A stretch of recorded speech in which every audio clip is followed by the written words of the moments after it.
안녕하세요. 법무법인청 박준호 변호사입니다.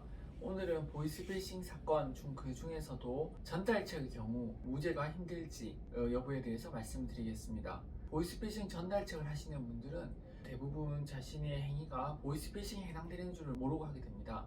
모르고 한다는 것은 이 행동이 예를 들면 채권 추심 아르바이트라거나 또는 변호사 또는 법무사 사무실의 직원이라거나 등의 일로 알고 일을 시작하게 됩니다. 따라서 보이스피싱이 일이다 이러면 누구도 하지 않을 것이기 때문에 보이스피싱 범죄 조직에서는 보이스피싱이라는 말을 하지 않고 각종 그럴듯한 아르바이트 내지는 고수익 알바 이런 식의 홍보를 통해서 사람들을 모아서 보이스피싱의 현금 수거책, 현금 전달책, 현금 입금책으로 활용을 하고 있습니다.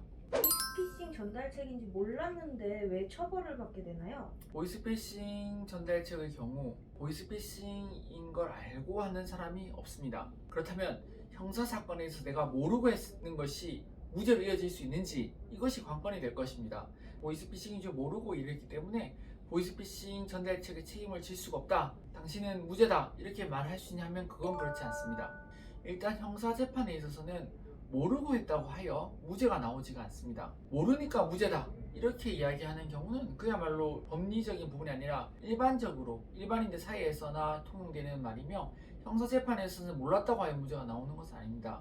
두 번째로는 국가가 지금 현재 보호하고자 하는 이 법익에 대한 부분입니다. 수사기관 또는 법원에서도 보이스피싱 전달책을 하시는 분들이 상당히 억울하다는 걸 알고 있습니다. 하지만 수사기관이나 또는 법원에 있어서 어떤 누구를 더 보호하고자 하냐면은 이 보이스피싱 전달책으로서의 억울함보다는 피해자, 즉 보이스피싱으로 인해 돈을 뺏긴 이러한 피해자분들을 보호하기 위해서 그분들을 입장에 서서 보이스피싱 전달책 하시는 분들을 벌을 주고 있는 것입니다. 따라서 보이스피싱 전달책 하시는 분들이 다소 억울함이 발생한다 하더라도 그 억울함보다는 보이스피싱으로 인한 피해자들에 대해 더 크게 생각을 하고 그분들의 마음을 생각해서 또는 그분들의 피해를 생각해서 보이스피싱 전달책을 처벌하는 것이며, 또한 그러한 엄단을 통해서 보이스피싱에는 조금만 관여하더라도 크게 처벌받는구나 하는 것이 소문이 나길 바라는 것입니다. 즉 일벌백계 효과도 노리고 있는 것이죠. 따라서 이러한 이유로 단순히 보이스피싱 전달책을 모르고 했다고 하여 무죄가 나오는 것이 아님을 각별히 주의하셔야 됩니다. 보이스피싱 전달책의 형량과 무죄를 받을 수 있는 가능성은 어떻게 될까요?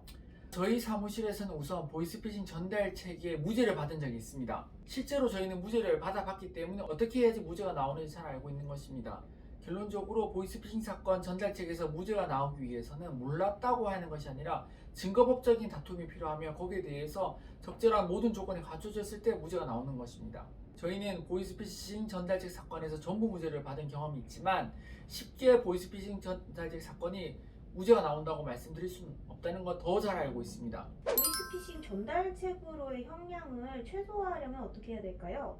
감형을 받기 위해서는 중요한 것은 합의이며 피해자와의 합의를 얼마나 잘 할 수 있는지가 그 사무실의 노하우인 것입니다. 피해자 연락처 확보, 피해자와 연락이 안 되는 경우에 그 피해자 연락처를 어떻게 알아내서 어떻게 합의를 해나가는지, 또는 합의를 피하는 피해자에 대해서 어떻게 접근하는지, 가장 중요한 것은 한정된 합의금을 얼마나 효율적으로 활용하는지, 이런 것들이 모두가 보이스피싱 사건을 전문으로 하는 사무실의 노하우인 것입니다. 저희는 앞서 말씀드린 모든 부분에서 탁월한 노하우와 풍부한 성공 경험이 있으므로 이 부분을 잘 챙겨드릴 것입니다. 일반적으로 보이스피싱 전달책 같은 경우에 있어서는 구형이 5년 정도가 나오며 형량은 1년에서 4년 사이가 선고되게 됩니다.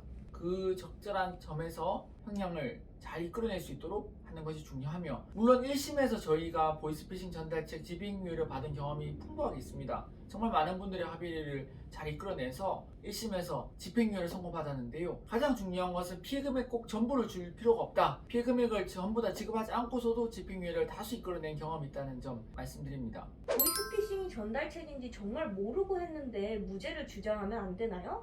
보이스피싱 전달책 사건에서 모르고 일을 했다는 이유로 무죄가 나오지 않는다는 점은 앞서 말씀드린 바와 같습니다. 그래도 상당히 많이 억울하죠.